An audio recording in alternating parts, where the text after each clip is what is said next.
안녕하세요. 책 읽어주는 에셀 강미경입니다. 염전 사업가 김수웅 장로님이 하나님을 뜨겁게 만나 세상의 소금으로 살아오신 놀라운 이야기들, 소금 장로 김수웅 전해드립니다. 내가 신앙생활을 통해 구원의 확신을 갖게 된 후 부모님의 구원을 위해 100일간 작정 기도를 드리기로 했다. 우리 집 뒷동산에 올라가 두 손을 높이 들고 간절히 기도드렸다. 늦가을에 싸늘한 바람이 불어오면 한기가 온 몸을 휘감아 쉽지 않았지만 하루도 빠짐없이 작정 기도를 드리러 나갔다. 어머니는 열성 불교 신도라 예수 믿자고 하면 기겁을 하며 손사래를 치셨고 예수의 옛자도 꺼내지 못하게 하셨다. 매일 저녁 뒷동산에 올라가 기도하던 중 어느 날 어머니가 돈 30만 원을 내놓으라고 하셨다. 60년 되니 30만 원은 큰 돈이었다. 수원에 있는 큰 절에 신령한 스님이 계시는데 30만 원을 한 번에 시조하면 평생 먹여주고 재워주고 극락까지 인도해 준다는구나. 나 여기서 고생하고 사느니 차라리 그곳에 들어가서 남은 여생 살고 싶다. 나는 절에 들어가서 극락 가겠으니 너는 예수 믿고 천국 가라. 우리 하늘에서 서로 만나자. 냉정하게 말씀하셨다. 난 그런 큰 돈도 없었지만 돈이 있어도 절에 시주하라고 드릴 수는 없었다. 내가 돈을 마련해 드리지 않자 어머니는 직접 돈을 만드시더니 며칠 후 보따리를 싸서 집을 나가셨다. 나는 기가 막혔지만 하소연할 때는 하나님밖에 없었다. 그저 무릎 꿇고 간절히 기도하는 것이 전부였다. 하나님, 예수를 믿으면 너와 네 집이 구원을 얻는다는 말씀이 진실이라면 어머니도 구원해 주세요. 매일 작정기도 하잖아요. 이 문제로 교회에서 기도하고 있는데 오칠봉 집사님이 와서 다급히 말했다. 지금 자네 어머니가 수원에 있는 절에 가려고 차를 타러 나가셨다가 차 시간에 늦어 못 가고 건넌 마을 과수원집에 가 계신다네. 할머니들이 모여 어머니 송별회를 하고 있으니 얼른 가보게. 나는 과수원집으로 한 걸음에 내달렸다. 그리고 어머니 손을 붙들고 간곡히 부탁드렸다. 어머니 꼭 가셔야 한다면 제 소원 한 가지만 들어주고 가세요. 절로 떠나시면 이 외아들을 언제 다시 만날지 기약이 없잖아요. 그러니 제가 다니는 고정 감리교회에 가서 한 번만 같이 기도하고 절에 가세요. 이 부탁만은 제발 거절하지 마세요. 친구분들이 거들어 주었다. 이보게 죽은 사람 소원도 들어준다는데 산 자식 소원 한 번 못 들어주나? 어서 교회 가게나. 그리고 내일 떠나면 되지 않는가? 나는 어머니와 함께 밤길을 걸어 언덕 위에 세워진 교회로 향했고 우리는 강대상 앞에 함께 앉아 하나님께 간절히 기도했다. 마지못해 끌려온 어머니는 마음이 불편한 듯 인상을 잔뜩 쓰고 계셨다. 주님, 어머니를 모시고 왔습니다. 어머니의 영안을 열어주셔서 천국을 보게 하시고 하나님의 자녀가 되게 하옵소서. 주님께 모든 것을 맡깁니다. 어머니의 손을 붙잡고 기도하며 앉아있는데 눈물이 쏟아져 내렸다. 어머니도 내가 간절히 기도하는 모습에 몹시 놀라는 것 같았다. 바로 그때 어머니가 강대상을 가리키며 수웅아, 강대상 의자에 앉아있는 저분이 누구냐? 하고 물었다.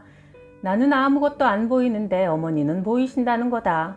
강대상 의자에 누가 앉아 계시는데요? 물으니 이 교회를 담임하는 장전도사님이 앉아 계시는데 그 뒤에서 예수님이 전도사님의 등을 붙잡고 계신다 했다.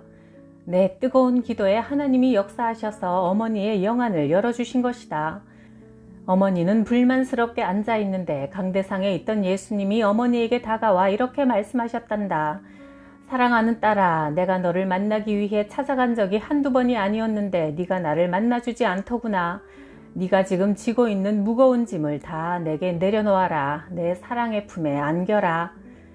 그제야 어머니는 눈물을 흘리며 회심하는 일이 일어났다. 어머니는 동시에 마귀의 강한 공격도 받으셨다.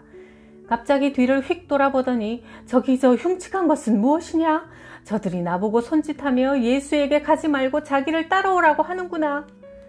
나는 이 말에 깜짝 놀라 어머니의 손을 붙잡고 마귀를 대적하는 기도에 들어갔다. 어머니를 지옥으로 끌고 가려는 이 악한 마귀야. 예수 그리스도의 이름으로 명하노니 어머니에게서 당장 떠나갈지어다. 계속 큰 소리로 외치자 갑자기 어머니가 한숨을 푹 내쉬며 이제 악한 것이 도망가고 없어졌다고 했다. 밤은 더 깊어졌고 이래저래 놀란 어머니는 계속 울기만 했고 초신자인 나도 겁이 덜컥 났다. 주님, 저 혼자서는 이런 상황을 도저히 감당할 수 없습니다. 지금 장로님과 전도사님을 교회로 보내주셔서 함께 기도하게 해주세요. 그런데 참으로 신기하게도 새벽 1시가 넘은 그 한밤중에 내가 기도한 대로 부부이신 장로님과 전도사님이 교회로 달려오셨다. 두 분이 동시에 꿈을 꾸었단다. 교회 안에서 불이 활활 타는 꿈을 꾸다가 깜짝 놀라 일어나니 꿈이 너무나 생생해 문을 열고 교회를 쳐다보았더니 교회 쪽에 불빛이 환하게 비춰서 정말 불이 난 줄 알고 허겁지겁 달려오셨단다. 성령의 불이었다. 그 자리에서 우리 넷은 함께 얼싸안고 감격하여 울었다. 어머니는 주님을 영접하고 하나님의 자녀가 되셨다. 아버지의 구원을 위한 작정 기도는 계속되었다. 뒷산에서 늦은 시간까지 기도하다 집으로 돌아오니 아버지가 주무시지 않고 나를 기다렸다가 갑자기 말씀하셨다. 수웅아, 나도 이제 돌아오는 주일부터 교회 나갈란다. 며칠 전 신비한 꿈을 꾸셨단다. 수웅아, 네가 매일 올라가 기도하는 뒷산에 온 마을 사람들이 모여 앉아 있더구나. 교회 다니는 사람들은 다 흰옷을 입었는데 교회 다니지 않는 사람은 누더기같이 추한 옷을 입고 있는 게 아니겠니? 그런데 그 더러운 옷에선 나는 냄새가 얼마나 지독한지 코를 쥐어야 했단다. 그때 하늘에서 흰옷 입은 두 천사가 내려와 수웅이 너를 덥석 안고 하늘로 올라가길래 내가 아버지니까 함께 데리고 올라가겠지 하고 기다리는데 그게 아니었어. 나는 너무 화가 나서 이 사람아, 부자 유친인데 어떻게 아버지인 나를 두고 아들만 데리고 올라가느냐 하고 냅다 고함을 질렀지. 그러자 천사가 성경책 한 권을 건네주더구나. 아버지는 이 꿈으로 충격을 받고 예수를 믿어야 구원받는 것이 맞다며 교회에 다니셨다. 하나님은 100일 작정 기도가 다 끝나기도 전에 응답해 주셨다. 하나님은 살아계셔서 주의 이름으로 기도하는 것을 응답하신다는 믿음이 내 마음 깊이 뿌리내리게 되었다. 내가 30대 트럭으로 소금을 배달하며 돈을 많이 벌자 평소 알고 지내던 홍승호 사장이란 분이 충무로 다방으로 나를 불렀다. 김 사장, 언제까지 이 털털거리는 트럭 타고 다니며 고생하겠나. 그렇다고 떼돈 버는 것도 아닌데 말일세. 트럭 타고 다니다 교통사고 나서 목숨이라도 잃으면 다 무슨 소용인가? 이런 위험한 일 그만하고 내게 좋은 사업 아이디어가 있으니 잘 들어보게. 지금 우리나라는 비료 만드는 기술이 없어 전량 일본에서 수입하니 비료 공장을 세우면 떼돈 버는 건 따놓은 당상이네. 삼성의 이병철 회장도 비료 공장을 짓고 싶어 대통령을 직접 만나 부탁했다네. 내가 아는 조니 킴이란 제1교포가 영어와 일본어에 능통해서 일본에서 기술도 가져오고 판매망도 확보할 수 있으니 우리가 반반 투자해서 비료 공장을 세우세. 며칠 후 만난 조니 킴은 후줄근한 내 모습과 달리 세련된 마카오산 양복을 입고 중절모까지 멋지게 쓰고 나타나 청산 유수처럼 비료 공장 설립 계획을 설명했다. 비료는 점점 수요가 늘어날 것이 분명하고 독과점이기에 돈 버는 것은 당연합니다. 김 사장님이 하지 않더라도 다른 투자자가 얼마든지 줄 서 있지요. 이 사업만 하면 억만장자가 되는 것은 시간 문제입니다. 억만장자란 소리에 귀가 번쩍 뜨였다. 내게 이런 기회가 두 번 다시 오지 않을 거라는 생각이 들었다. 그래, 여기 한번 사업의 승부수를 걸어보자. 그까지 소금보다는 이 비료 공장이야말로 얼마나 근사한가. 나는 그동안 모아두었던 돈을 다 털어내고 어머니와 이웃들 돈까지 모두 빌려 600만 원, 지금 가치로는 약 5억 원을 조니 킴에게 건네주었다. 돈을 주자 공장 부지에서 곧 기공식을 시작하겠다던 조니 킴은 갑자기 연락이 뚝 끊어졌다. 불안한 마음이 스치고 지나갔지만 설마 하며 며칠 기다렸다. 그래도 연락이 없어 나와 홍 사장은 조니 킴을 직접 찾아다니기 시작했다. 알고 보니 그는 국제적인 사기꾼이었다. 그가 한 말은 몽땅 거짓말이었고 나처럼 사기당한 사람이 여럿 있었다. 나는 하루아침에 알거지 빚쟁이가 되고 말았다. 열심히 번 돈을 써보지도 못하고 사기꾼의 입에 고스란히 넣어준 셈이었다. 나는 절망했다. 지금 내가 택할 수 있는 방법은 딱 두 가지뿐이다. 그냥 조용히 자살해서 이 세상을 떠나거나 아니면 나를 이 지경으로 몰아넣은 조니 킴을 찾아 죽여버린 뒤 나도 따라 죽는 것이다. 나는 비장했다. 두 번째를 택하기로 했다. 조니 킴을 만나면 사용할 칼을 몸에 품고 그가 주로 돌아다니던 무교동 일대를 배회하며 그를 찾았다. 1년 넘게 서울 시내를 헤매고 돌아다니며 나는 중얼댔다. 그놈 만나기만 하면 죽여버릴 테다. 내 인생을 망친 그놈 머리를 박살내고 말 테다. 조니 킴만 생각하면 분통이 터지고 미워서 자다가도 벌떡 일어났다. 그를 증오하다 보니 결국 나에게 돌아오는 것은 고통뿐이었다. 결국 정신 이상이 오고 말았다. 내가 헛소리를 하며 중얼거리고 거리를 헤매고 다니자 어머니는 나를 청량리 정신병원에 입원시켰다. 나와 함께 투자했다가 고스란히 돈을 떼인 홍 사장도 분을 못 이겨 화병을 얻었고 결국 세상을 떠났다는 이야기를 전해 들었다. 나는 정신과 의사 앞에서도 거침없이 분노를 털어놓았다. 선생님, 어차피 내 인생은 끝난 것 아닙니까? 내가 사기꾼을 만나 돈도 다 떼이고 빚까지 지고 있어요. 그러니 내가 정신을 차려도 소용없습니다. 차라리 죽는 게 낫습니다.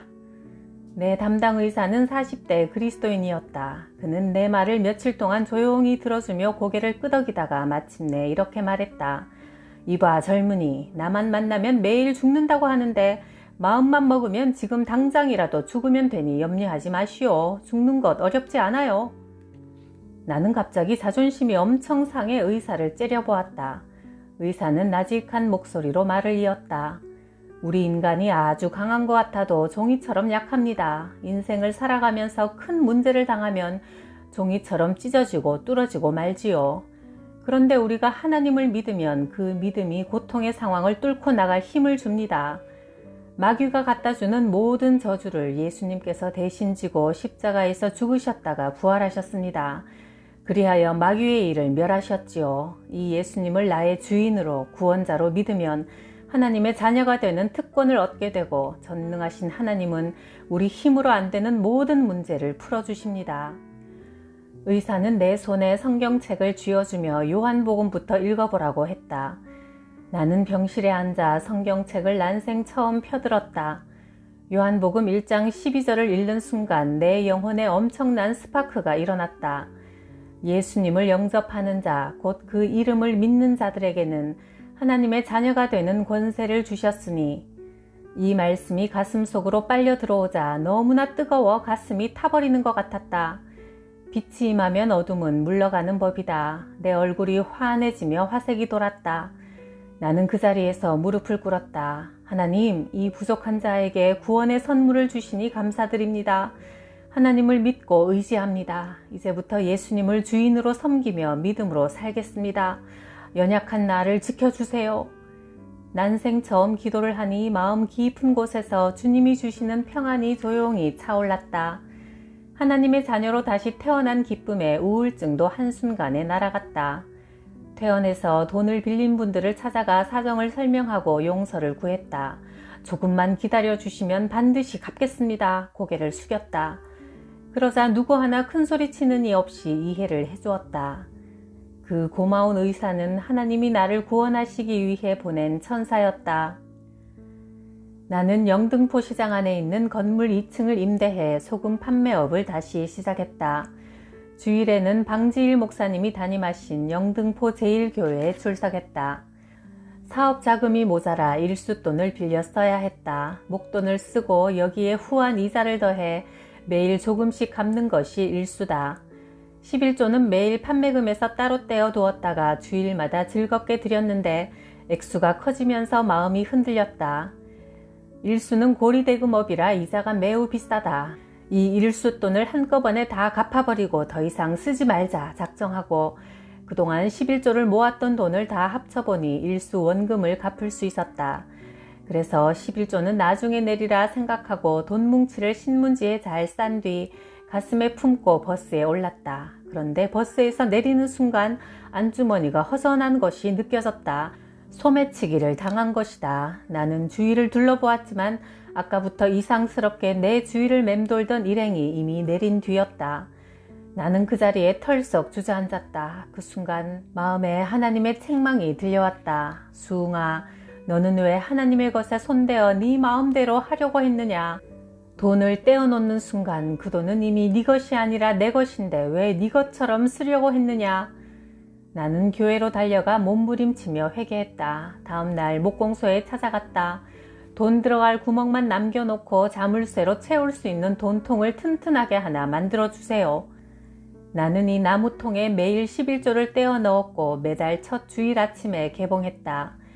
11조를 드려야 한다, 안 해도 된다 의견이 분분하지만 무엇이든 심는 대로 거두는 것이 하나님이 세워두신 기본 법칙이다. 10의 2조든 9조든 기쁘게 드리는 자가 거두는 열매가 같을 수는 없다. 주님이 기뻐하시는 곳에 내가 가진 돈, 시간, 몸을 아낌없이 드릴 수 있는 것은 그 자체가 은혜요, 축복이다. 하나님의 자녀는 죄악된 자리에 가면 안 된다는 것도 깨닫게 해주셨다. 당시 소금은 전매품이라 전매청에서 소금 반출 허가증을 받으면 쉽게 돈을 벌 수 있었다. 반출 허가증을 구하려면 공무원에게 술 대접을 하며 친분을 쌓아야 했다. 이것은 어쩔 수 없는 상황이니 하나님도 이해해 주실 거라고 합리화시켰다. 소금 수송량이 점점 많아져 트럭도 한 대 구입했다. 트럭을 우리 집 마당에 떡하니 세워놓으니 정말 흐뭇하고 보기 좋았다. 임시 번호판을 단 신형 트럭을 구경하려고 동네 사람들이 우르르 몰려들 정도였다.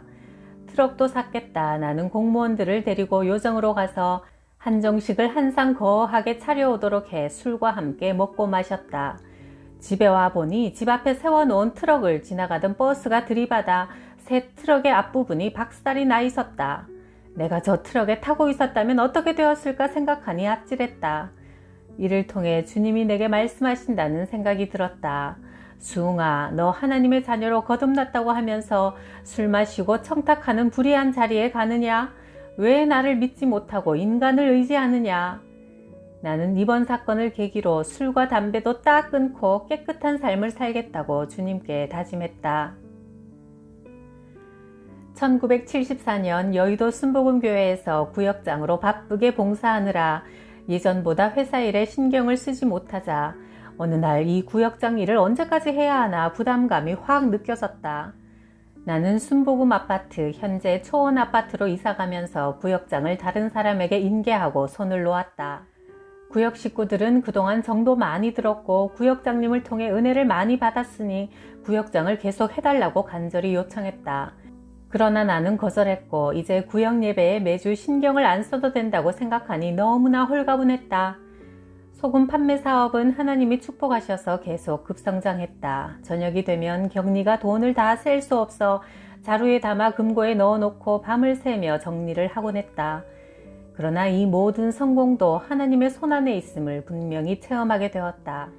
당시 우리나라 소금은 5월과 6월에 1년 생산량의 65%가 생산되었고 겨울 김장철과 봄에 간장, 고추장 담글 때 70%가 한꺼번에 소비됐다. 5, 6월 소금 생산기에는 소금 가격이 절반 뚝 떨어지고 소비 시기인 김장철과 봄에는 값이 배로 뛰었다. 나는 5, 6월에는 판매를 하지 않고 목포, 군산, 서산 등 전국 각지에서 소금을 구입해 3,000여 가마를 태산같이 쌓아놓았다. 이것을 김장철에 팔면 부자가 될 거라고 확신했다. 그해 8월 사라오 태풍이 불어 홍수가 왔고 한강이 넘쳐 용산 일대를 물바다로 만들었다. 용산 대한통운에 쌓아놓았던 소금더미가 한강물이 범람하는 바람에 녹아서 다 떠내려가 버렸다. 용산역은 꽤 높은 지역인데 설마 했던 일이 일어난 것이다. 현장에 가보니 물에 다 녹아버린 빈 가마니만 둥둥 떠다니고 있었다. 사람 팔자 시간 문제라는 말이 실감났다. 어제만 해도 산더미처럼 쌓여있던 소금이 하룻밤 사이에 다 떠내려가다니. 하나님, 주님의 뜻이 어디 있습니까? 그동안 구역장으로 봉사했고 교도소 선교에도 열심을 냈는데 왜 제게 이런 고통을 주시는 겁니까?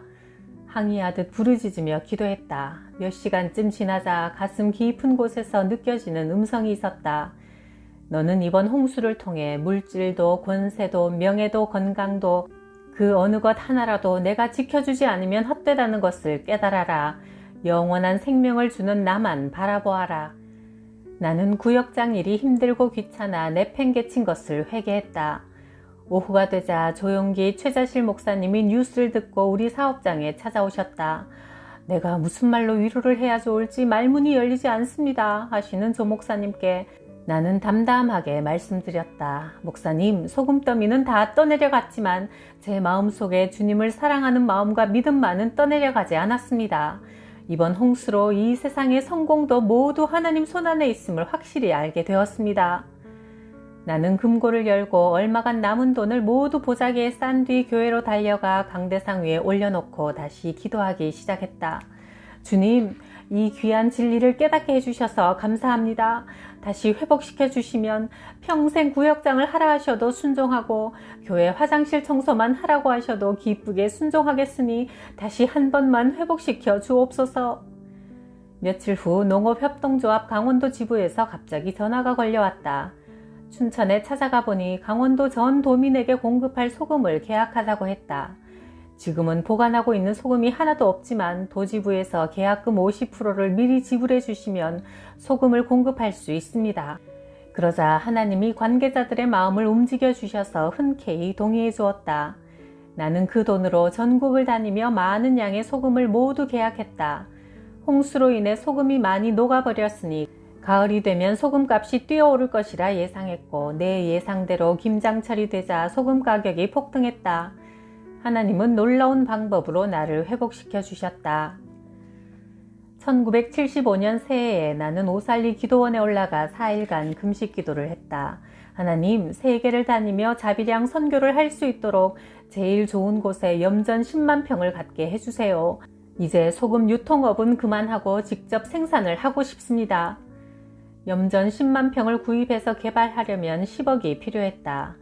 당시 내 재산은 사업자금 200만 원이 전부였다. 금식기도 4일째 되는 날 주님의 음성이 분명하게 임하는 것을 느꼈다. 수웅아, 네가 염전 10만 평을 얻고 싶으냐? 네, 제일 좋은 곳에 1등 염전 10만 평을 원합니다. 그러면 먼저 하나님의 나라와 의를 구해라. 그러면 이 모든 것을 너에게 더해주겠다. 당시 오살리 기도원은 최자실 목사님이 대형 천막을 치고 예배를 드리고 있을 때였다. 여의도 순복음교회를 건축하느라 기도원 건축은 생각도 하지 못했다. 좁은 천막 안에서 많은 성도들이 끼어 지내다 보니 위생적이지 못했고 매우 비좁았다. 천막에 비가 줄줄 새는 것도 너무나 마음이 아팠다. 나는 최자실 목사님을 곧바로 찾아갔다. 목사님, 이 천막을 걷어내고 벽돌로 새로 지으려면 예산이 얼마나 들까요?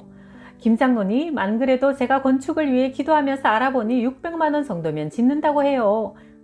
제가 지금 가진 돈은 200만 원이 다인데 우선 공사를 시작하시면 제가 살고 있는 집을 월세로 돌려 200만 원을 더 마련할게요. 최자실 목사님은 눈물을 글썽이고 손뼉을 치며 좋아하셨다. 그리고 내 머리에 손을 얹고 기도해 주셨다. 아버지 하나님, 이 아들에게 성령의 기름을 부으사 전 세계를 다니며 복음을 전하는 소금 장로가 되게 하시고 염전 10만 평의 꿈도 이루어 주옵소서. 최자실 목사님이 맨 처음 사용한 이 소금 장로라는 애칭은 지금까지 평생 나를 따라다니고 있다. 그 후 나는 남미에서 아프리카까지 태평양을 100여 차례 건너갔고 전 세계 1000여 개 교회에서 복음을 전했다. 기도가 그대로 응답된 것이다. 오살리 기도원을 건축하고 나서 1년 후 하나님은 염전 10만 평을 놀라운 방법으로 주셨다. 선교여행을 떠나시는 최자실 목사님께 정성껏 마련한 선교비를 전달해 드리고 공항까지 배웅하고 나서 집으로 돌아올 때 영화 제염 공장의 곽 사장에게서 전화가 걸려왔다. 김 사장, 경기도 화성군 남양면에 염전 10만 평이 매물로 나왔는데 사지 않겠나? 그 순간 온몸에 전류가 흐르는 듯 했다. 그동안 기도해온 것의 응답이라는 확신이 들었다. 나는 꿈에도 그리던 염전 10만 평을 드디어 구입하게 되었다. 감사 예배를 드린 나는 하늘을 나는 기분이었다. 그런데 내가 매입한 남양 염전은 발화를 막고 제방을 축조했지만 돌로 막는 석축은 아직 못한 상태였다. 갑자기 해일이나 폭풍으로 바닷물이 거세게 밀려 들어오면 약한 제방둑이 터져 소금 농사를 단번에 망칠 수 있었다. 나는 1년 동안 전체 둘레가 1km나 되는 염전 제방을 석축으로 완벽하게 쌓는 공사를 힘들게 해나갔다. 드디어 석축 대공사가 끝나는 날 나는 현장 책임자와 함께 돌로 쌓은 제방둑의 개선 장군처럼 올라섰다. 박 소장, 이 정도면 우리 자식 때까지 쓰더라도 허물어질 걱정 없이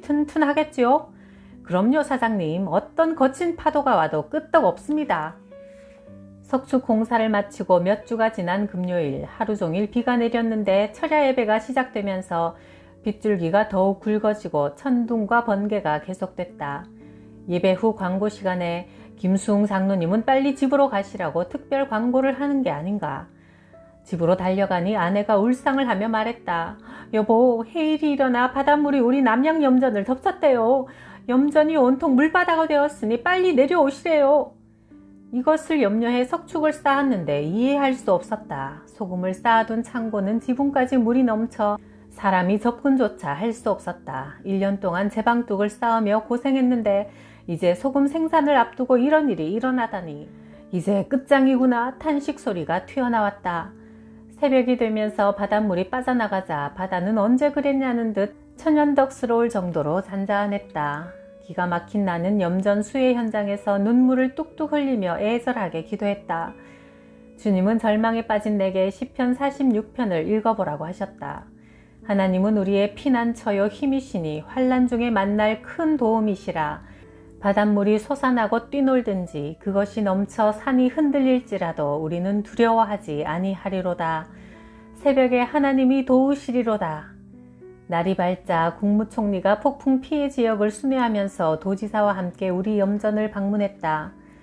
노홍준 사장 등 많은 분들이 형편될 때 갚으라며 수천만 원의 자금을 차용증도 없이 지원해 주었다. 정부에서 저금리로 융자를 받고 1년 동안 걸쳐 폐허가 된 염전과 제방을 다시 보수했다. 완공 예배를 드리던 날 나는 힘찬 목소리로 이렇게 간증했다. 인간이 아무리 잘났다고 큰소리쳐도 하나님께서 지키지 않으시면 인간의 힘으로 어찌할 수 없다는 것을 여러분도 꼭 깨달으시길 바랍니다. 저는 이번에 하나님께 비싼 과외비를 드리고 개인 교습을 받았습니다. 이제 돌 제방을 튼튼히 쌓는 것보다 내 마음의 믿음의 제방을 쌓는 데 더 주력할 것입니다. 좋으신 하나님은 멋진 반전 드라마를 준비하고 계셨다. 서울 여의도 초원 아파트에 함께 살던 구 사장이 인천에서 타일 공장을 경영했다. 염전용 타일을 개발했지만 전혀 팔리지 않아 걱정이 많았다. 염전 바닥에 타일 시공을 하면 염분이 땅에 스며들지 않아 소금 생산량은 늘어나지만 시공비가 비쌌다. 하나님이 내게 지혜를 주셨다. 구 사장님, 우리 염전을 샘플로 시공하여 생산량이 많다는 것을 입증하세요. 그러면 다른 염전에서도 타일을 사가지 않겠어요? 나중에 수확이 좋으면 시공비를 드릴게요. 그거 좋은 생각입니다. 그럼 내일부터 공사를 합시다. 수개월에 걸쳐 우리 염전 바닥에 타일 공사를 하니 결과는 기대 이상이었다. 소금 생산량이 2배가 넘었다. 불순물도 섞이지 않아 소금 가격도 최상을 받았다. 품질이 좋자 사람들이 몰려들어 선금을 지급하며 미리 주문했다. 나는 한국에서 최상품의 소금을 단위 면적당 최대량으로 생산하는 기록을 세웠다. 고난을 믿음으로 이기고 나니 더 큰 복이 준비되어 있었다. 홍수와 해일의 고난을 넘게 하신 주님, 10만 평의 염전을 허락하신 주님에게 나는 입을 더 크게 열기로 했다. 우리나라에서 제일 큰 염전 30만 평을 달라고 기도드리기 시작했다. 1980년 나는 미국으로 가서 한 달 동안 여러 교회를 다니며 복음을 전했다. 한 달 만에 김포공항에 도착하니 아내가 말했다. 충남 당진에 있는 숙명 염전 30만 평을 판매한다는 공고가 신문에 났어요. 나는 간절히 기도했다. 주님, 제게 숙명 염전을 주시면 제일 좋은 곳에 교회를 먼저 짓고 예수 믿지 않는 직원들과 마을 주민들에게 복음을 전하겠습니다.